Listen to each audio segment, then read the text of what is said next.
AM730多角度有態度。購入年租約的物業注意。近月本港住宅物業交投明顯轉旺，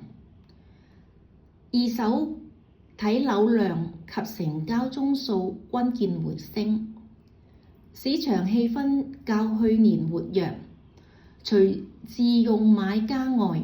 亦部分投資者重新入市，積極物色具潛力的住宅單位。個中原因與樓價自2021年高位回落後已累積一定調整幅度有關。在經歷一段下行期後，近期價格走勢轉趨平穩，個別地區更出現由低位回升的跡象，令部分買家相信底部已現，入市意欲自然升溫。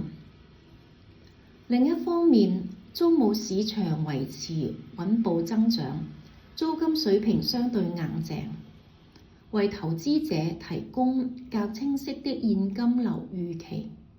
坊間不少意見認為，若利好因素延續，樓價上行趨勢或可持續，因此不少準買家開始鎖定性價比高、租金回報理想的單位，尤其是交通便利、配套成熟及租客需求穩定的屋苑更成為焦點。在投資取向上，部分買家會傾向購入年租約的物業。此類單位的優點是可即時承接租金收入，減少空置期及重新招租的不確定性。按普通法原則，物業轉承讓後，原有租約的權利與責任一般會隨業權一併轉移至新業主，並通常無需與現有租客重新簽訂新租約，操作上相對直接。不過，購入年租約的單位亦需審慎把關，買家應確保租約以妥為加蓋印花。未經打釐印的租約，在發生訴訟時可能無法呈堂，影響追討或執行權利。亦建議向賣方確認是否曾與租客存在任何口頭承諾或非書面安排，以免日後出現爭議。此外，最好查閱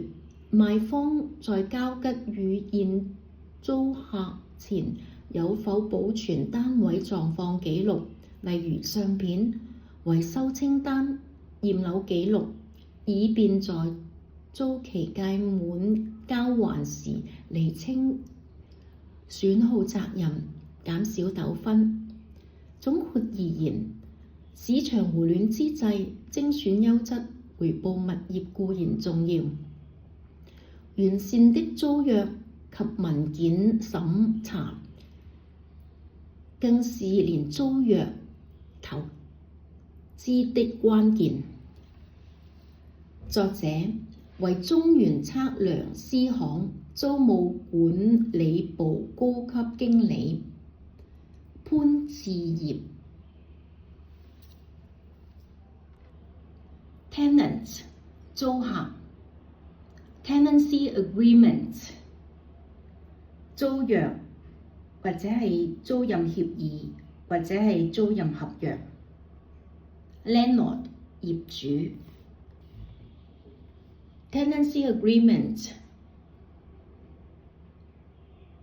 的中文是租約、租賃協議或租賃合約，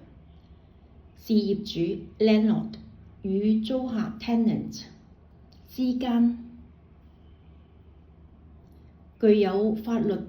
約束力的文件，列明租期、租金、按金及雙方責任。